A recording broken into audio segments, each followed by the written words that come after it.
Réveille-toi de ton sommeil, toi qui dors. Quand on dit à quelqu'un qui est en éveil de se réveiller, c'est qu'on lui demande de prendre conscience de quelque chose qu'il doit saisir pour son bien-être. Il y a de cela plusieurs années, j'ai entendu une amie me dire que je devrais me réveiller et reprendre ma vie en main.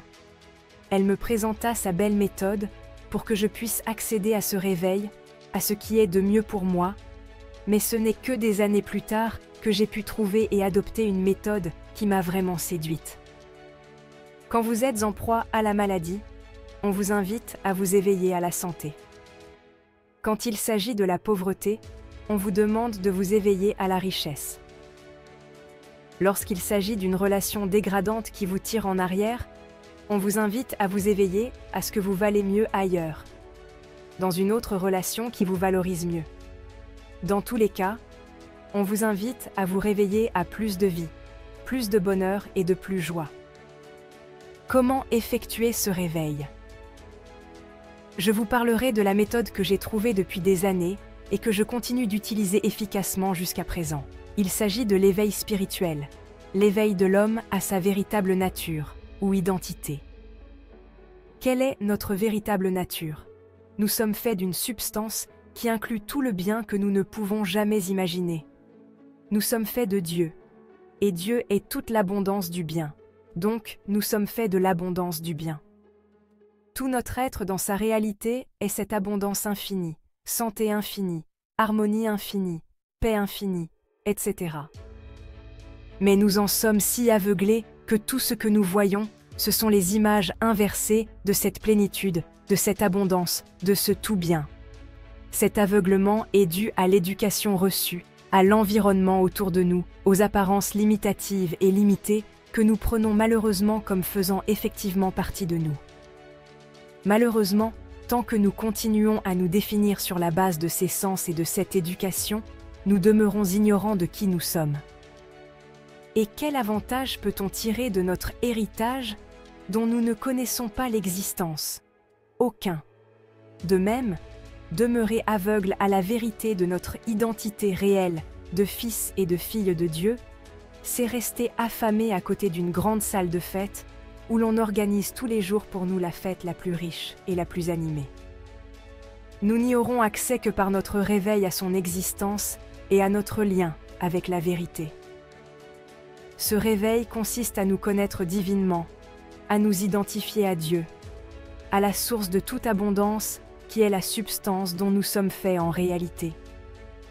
Ne regardez pas votre apparente existence, regardez au-delà de cette image faussée, la véritable identité de chacun de nous en tant qu'expression de la nature divine. Contemplez la magnificence dont vous êtes la présence manifeste et rayonnante. Notre nature est toute beauté et toute plénitude, et nous pouvons en jouir dans la mesure où nous nous y réveillons, dans la mesure où nous en prenons conscience. Quand nous commençons à prendre conscience de cette identité réelle, nous voyons que la maladie n'a jamais été nôtre, mais plutôt la santé. Nous voyons que nous avons droit à tout ce dont nous avons besoin et que pourvoir de tout le bien possible est plutôt le plaisir de notre Père. Nous voyons que tous les hommes sont unis par un seul lien, qu'ils sont tous entourés par un profond et sincère amour qui est l'expression de l'amour, Dieu. Nous voyons que nous sommes tout le bien rendu visible et nous le développons dans la mesure où nous le comprenons. Et ce réveil n'est pas difficile à faire, il suffit d'abord de le désirer. Il y a chez nous un adage qui dit qu'on ne réveille pas une personne qui ne veut pas se réveiller. Donc la condition primordiale est le désir sincère et honnête de se réveiller du lourd sommeil de la pauvreté, du chômage, de la malédiction, de la sorcellerie, de la maladie, etc. Si nous avons ce désir, nous ne manquerons pas d'être guidés vers le but par Dieu lui-même. La deuxième condition est d'être ouverts aux directives divines pour cet éveil. Parfois, nous sommes si sûrs de ce que nous semblons jusque-là connaître que nous devenons très réticents au fait d'entendre une autre voix sur la vérité. Mais nous oublions que si ce que nous connaissons nous était si satisfaisant, nous ne serions pas en quête d'une amélioration de nos conditions actuelles de vie. L'homme est gouverné par la loi du progrès et nous ne devons pas nous limiter en ce qui concerne la connaissance de soi, ou nous refuser quoi que ce soit de bien. Paul a dit dans sa deuxième lettre aux Thessaloniciens d'examiner toutes choses et de retenir ce qui est bon. Et pourquoi nous refuser catégoriquement à écouter au moins ce que nous dit l'autre pour notre réveil?